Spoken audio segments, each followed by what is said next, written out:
They told him the safest road was the one with the most footsteps, until he listened closely and heard only the sound of sleep. Hey, my friend, I'm glad you're here. Welcome to Learn English Through Story. If you enjoy powerful stories that also grow your English, subscribe now and watch until the end to see what happens. This journey might change the way you live, work, and dream.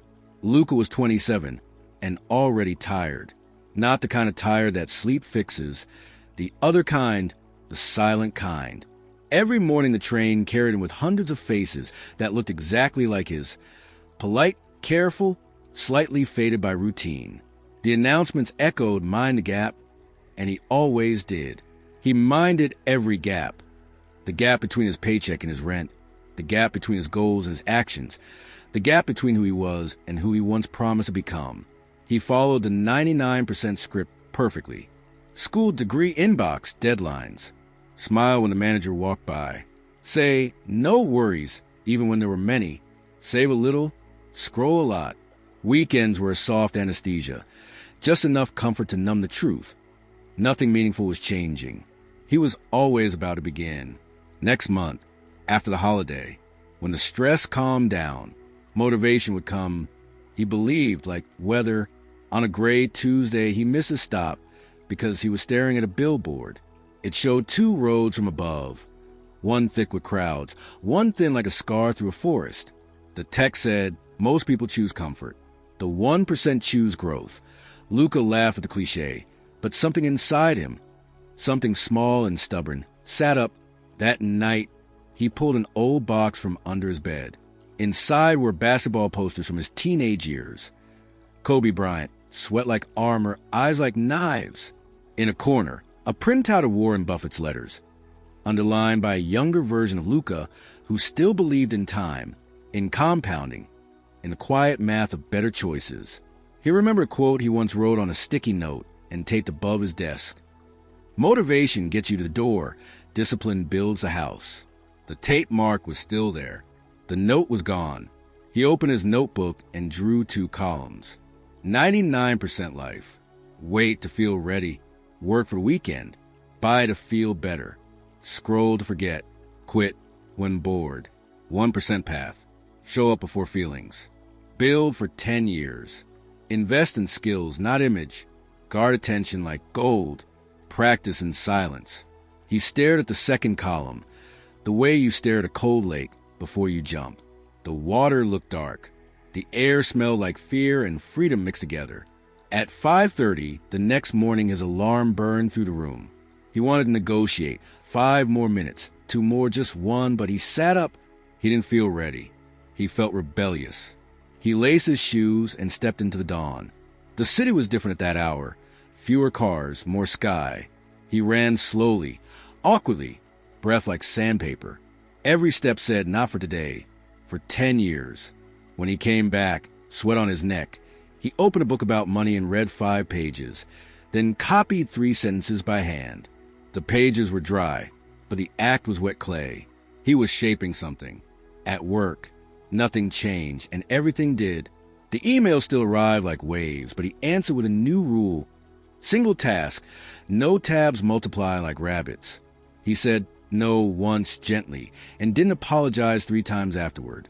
During lunch, he watched a short video on sales, took notes, and practiced 1 line aloud in the bathroom mirror. It felt silly.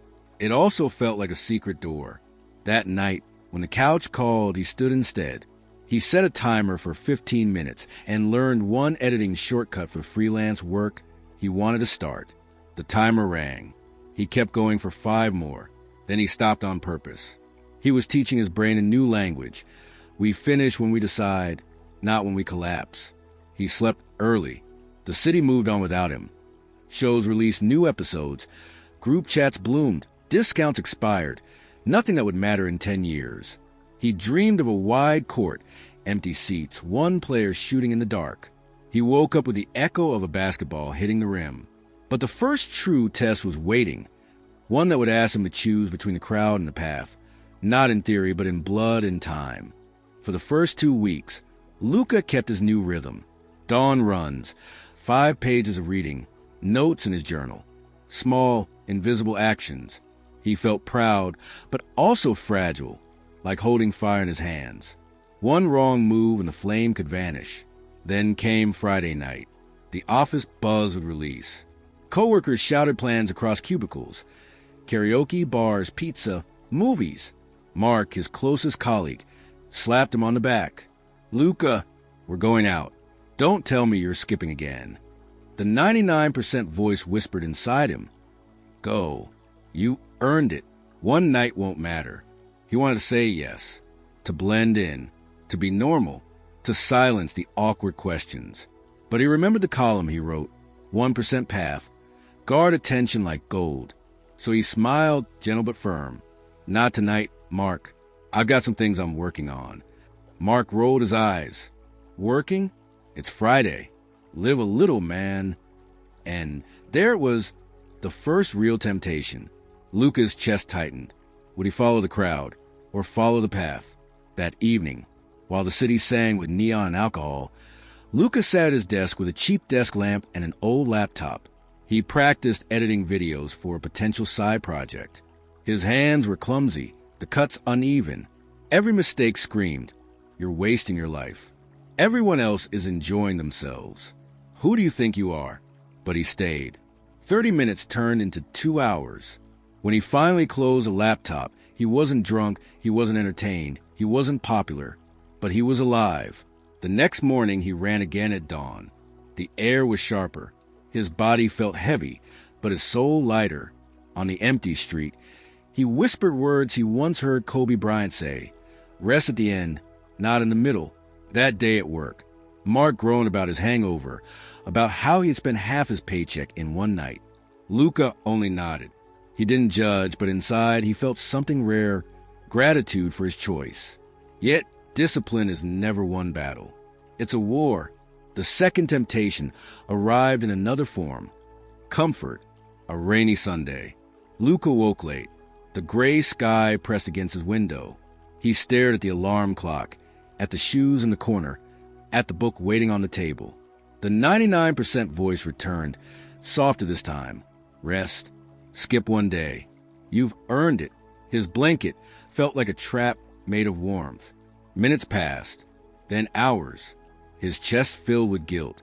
At noon, he forced himself up. He ran in the rain, each step splashing mud on his legs. Cars honked. People stared. He looked ridiculous. But halfway through, something happened. The rain no longer felt like punishment. It felt like baptism. When he returned, dripping and cold, he laughed aloud.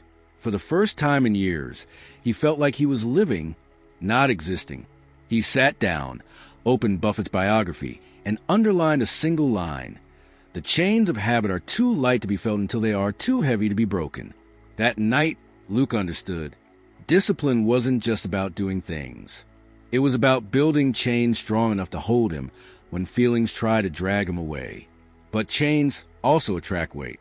And Luca was about to face the heaviest test yet. One that would show whether his new path was real or just a fragile experiment. Because the next challenge would not come from outside temptations, but from inside his own heart. The human mind is a battlefield. Luca was learning this truth the hard way. External temptations, friends, parties, weekends, were easy enough to resist once or twice. But the real war lived inside him, whispering doubts with every sunrise. "Who are you kidding?" The voice murmured when his alarm screamed at 5:30 a.m. "You're not Kobe Bryant. You're not Warren Buffett. You're just an office worker with average pay and average skills. Go back to sleep." Sometimes Luca fought back, but sometimes the voice won. On those mornings, he dragged himself through the motions like a prisoner, not a warrior. He ran, yes, but his steps were heavy with resentment. He read, but the words blurred. He wrote notes, but the ink felt empty. One evening, after a particularly long day at the office, Luca sat at his desk and stared at the blank page of his notebook. His head dropped into his hands. For the first time since beginning the 1% path, he asked himself, what's the point? What if all of this discipline leads nowhere? The question hit him like a hammer, because beneath it, hidden but sharp, was fear. The fear of wasting years. The fear of sacrificing comfort, pleasure, and belonging only to discover that nothing waited on the other side. That night, Luka didn't run. He didn't read. He didn't work on his side project. He lay in bed, scrolling through his phone, watching the very people he promised himself to avoid. The 99%. Smiling selfies, expensive cars, exotic vacations. People living fast while he was living slow. He compared himself until his chest tightened. The next morning, guilt crawled into his bed with him. He almost hit the snooze button, but something unusual happened. His eye caught the column he had drawn weeks earlier. 99% life versus 1% path. Still taped to his wall. He read the words, "Practice in silence." He sat up slowly, as if rising from a grave. He laced his shoes, his hands trembling. He ran again, but this time he wasn't running from weakness. He was running with it. Every step became a conversation with doubt. "You're right. I'm not Kobe. I'm not Buffett. I'm Luka, and that's enough." Halfway through his run, he stopped under a bridge to catch his breath. Rainwater dripped from the concrete above, steady, relentless. He stared at the drops hitting the ground, one after another, carving tiny holes into the stone. That's when he realized discipline was not about power or greatness. It was about erosion. Small actions, repeated long enough, carve valleys out of mountains. When he got home, drenched in sweat and clarity, he wrote in his notebook, "Motivation is a spark. Doubt is a smoke. Discipline is a fire that keeps burning anyway." Something shifted that day. Luka stopped waiting for perfect feelings. He accepted the presence of doubt as part of the process. Instead of fighting it, he ran with it, read with it, worked with it. Doubt became his shadow, and he decided it would never walk faster than him. At work, Mark noticed a change. "Man, you look different. What's going on with you?" Luka only smiled. He had no dramatic answer. The truth was boring, invisible, and unshareable. He had simply refused to quit. But life does not reward small victories without demanding larger battles. Luka was about to discover that the 1% path doesn't just ask you to resist temptation or silence doubt. It asks you to sacrifice something you love.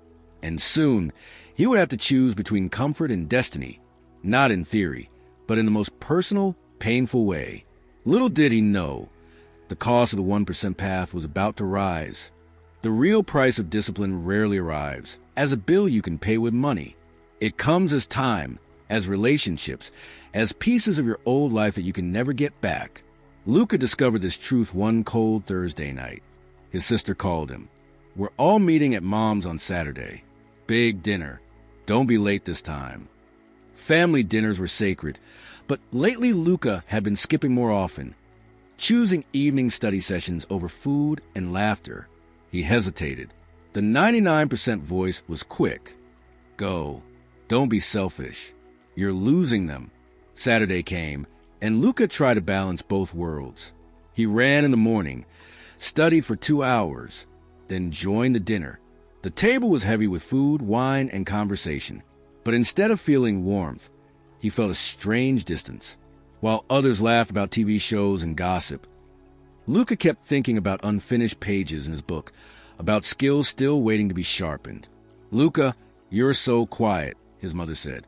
He forced a smile. "Just tired." But deep down, he wasn't tired. He was changing. And change makes people uncomfortable.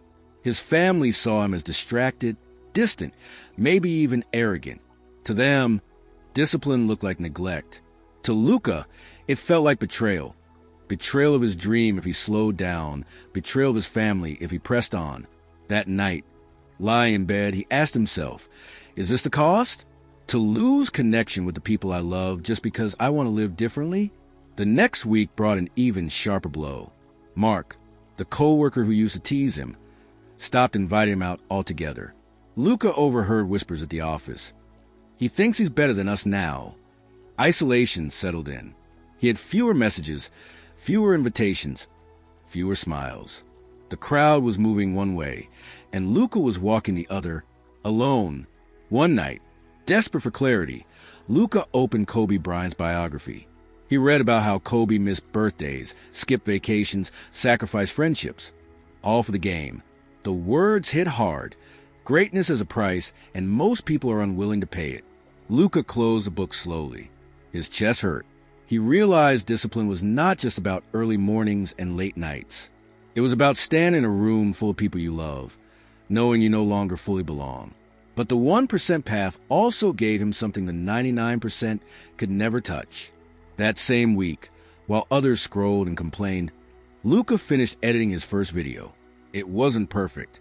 The transitions were rough, the audio uneven, but it was his. He uploaded it to a small channel with no audience. 10 views. 1 comment. This helped me. Thank you. 1 comment. 1 stranger. 1 spark. Lucas stared at the screen, tears burning his eyes. He realized that while the 99% chase applause in crowds, the 1% start with silence, with obscurity, with the smallest seed of impact. And in that moment, the cost no longer felt like a loss. It felt like a trade. He wasn't losing his old life. He was exchanging it for something invisible but infinite. Still, the loneliness gnawed at him. He wondered, how long can I keep walking this road without anyone beside me? He didn't know yet that soon someone would notice, someone unexpected, someone who had already walked this path before him. And that meeting would change everything. It happened on an ordinary Tuesday morning. Lucas sat alone in a quiet cafe, laptop open, headphones in, working on another rough video. The room smelled of roasted beans and rain-soaked jackets. Most customers scrolled phones or typed lazily, but Luca was focused, face lit by the glow of his screen. An older man at the next table kept glancing at him. White hair, glasses, calm eyes that seemed to read more than they saw. After a while, he leaned over. "You work with unusual focus," the man said. His voice carried a quiet authority. Lucas smiled politely, just trying to stay consistent. The man tilted his head. Consistency is rare these days. Most people chase sparks, not fires. Something about that sentence pierced Luca. He closed his laptop and turned. "Do you know about that? About choosing a path that looks insane to everyone else?" The man chuckled softly. "I know it very well. I walked it for 40 years. His name was Adrian, a retired entrepreneur. He wasn't famous, but he built a business from nothing and lived free while most of his peers were still trapped in jobs they hated. He spoke without arrogance, like someone who had nothing left to prove. "You remind me of myself," Adrian said, "and also of Kobe Bryant. He understood something simple. Discipline is not about today. It's about who you become tomorrow. When you wake at dawn and everyone sleeps, you're not training for the game you play this week. You're training for the man you will be in 10 years. Luca listened, silent, every word carving itself into him. "But there's a danger," Adrian continued. "The 1% path feels lonely. You'll lose friends, maybe even family moments. You'll be misunderstood. People will laugh, call you obsessed, selfish, even crazy. But here's the truth. The crowd always laughs at what it doesn't understand. And later, it envies the results." He leaned closer. "You're not crazy, Luca. You're early." Something broke open inside Luca, relief. For weeks he had carried the silent fear that he was lost, arrogant, broken. And now, here was a man who had walked the same dark road and survived. "Tell me," Luca asked, voice trembling, "how do I keep going when doubt eats me alive?" Adrian's eyes softened. "You don't kill doubt. You carry it, but you also carry discipline. And discipline walks faster." For the next hour, Adrian poured out lessons. He spoke of Warren Buffett's patience, how Buffett's fortune grew not in years, but in decades. He spoke of habits, so small they looked meaningless. Reading 10 pages a day, writing one idea every morning, that compounded into empires. He spoke of evenings guarded like treasure, because nights decide futures more than mornings. Finally, Adrian stood to leave.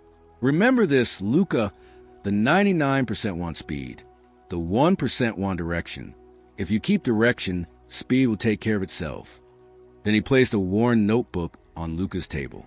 "Here, my first journal. I don't need it anymore. Maybe you do." And just like that, Adrian left, quiet, unnoticed, like a messenger. Luca opened the notebook. The first page carried a single line in faded ink.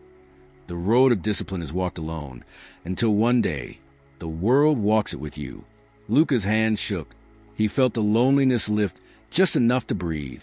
For the first time, he wasn't just following Kobe or Buffett from afar. He had a living example beside him, even if only for one conversation. He closed his eyes and whispered to himself, "I'm early, not wrong." But the universe has a way of testing new strength immediately. Luca's next challenge wasn't doubt or loneliness or even temptation. It was opportunity, and the question of whether he was ready to seize it. Because soon his small hidden work would be seen, and the world would ask him to prove if his discipline was real. The opportunity arrived disguised as a coincidence. Luca uploaded his Ford video, another quiet piece about discipline and long-term thinking. He expected nothing. His channel had barely 50 subscribers, most of them strangers who never commented. But this time, something strange happened. An entrepreneur with a small but loyal following reposted his video on Twitter with the caption, "This kid gets it. Discipline over motivation." Overnight, Luca's view count jumped from dozens to thousands. His phone buzzed with notifications. Comments poured in, "This hit me hard. Where can I see more? Bro, this is the truth." Luca sat frozen, staring at the screen. For weeks, he had fought loneliness, doubt, temptation. And now, the invisible work was suddenly visible. He felt like a runner stepping into a stadium, hearing the roar of a crowd after training in silence for years. But along with the applause came pressure. Emails began arriving. Invitations to collaborate, offers to grow his channel fast, sponsorship pitches. The 99% temptations returned, this time dressed in opportunity. Quick deals, fast fame, easy money. One email stood out. A company offering him a huge sum to promote their productivity app. It would double his monthly salary in a single post. Lucas stared at the number. His chest raced. He thought of rent, bills, freedom. But something felt wrong. He downloaded the app and realized it was shallow. Flashy features, no real value. It was selling motivation, not discipline. The exact trap he was warning people about. That night, Luca couldn't sleep. He paced his room, torn between survival and principle. The 99% voice was merciless. "Take it. No one will care. You need the money. Don't be stupid." Then he remembered Adrian's words. The 99% want speed. The 1% want direction. At dawn, Luca ran until his legs burned. With every step, he repeated to himself, direction over speed, discipline over deals. When he returned, drenched in sweat, he wrote a single line in his notebook. "I will not sell out for shortcuts. My work must match my words." He rejected the offer. It hurt. His bank account was thin, his future uncertain. But deep inside, he felt powerful. For the first time, discipline wasn't just about habits. It was about identity. He wasn't just practicing the 1% path. He was protecting it. Days later, something unexpected happened. One of his viewers, a coach who had been quietly following his videos, reached out. "I respect your refusal to promote that app," she wrote. "Integrity is rare. I'd like to hire you to create weekly content for my program. It won't make you rich, but it will be steady, honest work." Luca's heart pounded. The pay was modest, but the meaning was enormous. His decision to reject the easy path had opened the real one. That week, as he delivered his first paid project, Luca felt something shift. The path no longer looked like endless sacrifice. It looked like a staircase. Steep, yes, but leading somewhere higher. Still, the higher you climb, the stronger the wind. And Luca was about to face a storm greater than doubt, temptation, or money. Because the 1% path doesn't just test your choices. It tests your endurance when everything collapses at once. Success has a cruel rhythm. The moment you rise, life shakes the ground beneath your feet to see if you can stand. For Luca, the quake came 3 months after his first breakthrough. His channel was slowly growing. He delivered content for the coach who had hired him, waking at dawn, working after office hours, building piece by piece. He was tired, but for the first time in years, he felt alignment. His work matched his heart. Then the storm hit. One Monday morning, Luca's manager called him into the office. The company was restructuring. Luca's position was cut. Just like that, he was unemployed.